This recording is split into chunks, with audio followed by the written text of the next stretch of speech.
Okay, to make our Kandinsky project, we're going to need a pencil. I'm going to use a marker just so you can see my work really clearly, a sheet of paper, a few pieces of tape, and actually I want the rolls. You aren't actually going to use any tape. You're going to be using the rolls as a tracer.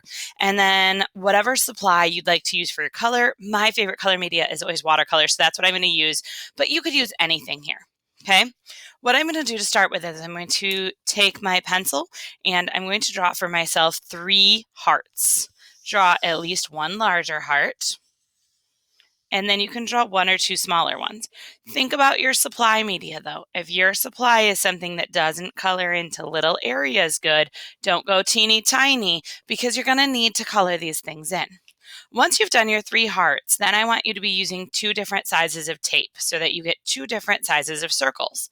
If you don't have tape at home you could use any plastic cup or container to trace around. With each roll of tape or plastic container, I want you to take and I want you to trace for yourself 3 circles. So I think because my tape has a lot of tape on it and I can get an inner and outer circle, I'm going to be creative on this one and I'm going to trace both parts. So I kind of get like a donut shape. But we'll trace 1 time, 2 times, 3 times. And yes, I trace the inside once, the outside once. It doesn't all have to be the same. Don't stress about it. And then I'm going to take my other circle and I'm going to do it again. 3 circles. 1, 2, and 3. Now, if you're happy with this layout, if it looks like it's what you want it to be, then stop. If you're not happy, if you look at it and you go, man, I wish I had 1 more circle there, this is one of those personal call moments where you just need to go back then and say, oh, I needed 1 more circle there. And just needed something, or I needed 1 more circle over here. You're looking for your work to have a sense of balance and rhythm. So if a space seems too empty and it needs a little bit more, go ahead and add a little bit more to it, and that's perfectly fine. Then I want you to look for a place in your biggest heart where it's not touching any other circles. And for me, that's this awkward inside shape there. And I'm going to start with painting that area red. The paint is really what's going to make or break this project is the color. And it's not so much about it being paint, it's about making sure that you're using your colors in the right way and in the right place. And I'm going to explain that as we go here. Okay, so then this little circle invades into my heart. So we need to think about what color is this little circle. If I make this little circle blue, then the in-between space, I'm going to think about red.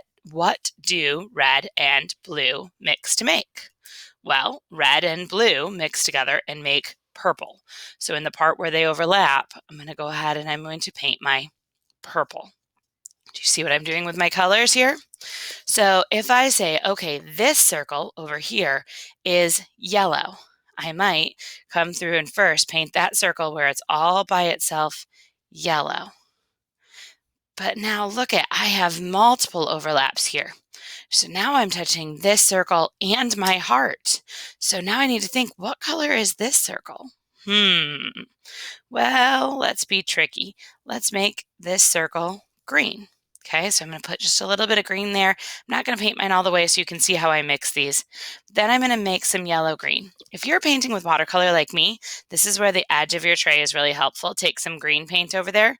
Take some yellow paint over there. Don't mix on your colors or you'll have unhappy siblings later who can't get a straight color, but mix over here on the side of your tray. So I'm going to go ahead and paint my yellow-green here in the middle that I just made. And then I'm going to have to think, what do yellow, green, and red mix together and make? If I'm using my crayons, I'm going to really have to think about that. Or I have to color yellow, green crayon underneath and red crayon on top.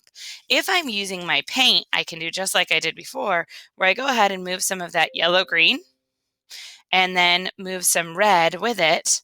And once I get those colors mixed, I can paint my new area. And I'm just going to keep going through my entire painting, working this way, 1 color and 1 shape at a time until I get finished. Have fun with this one.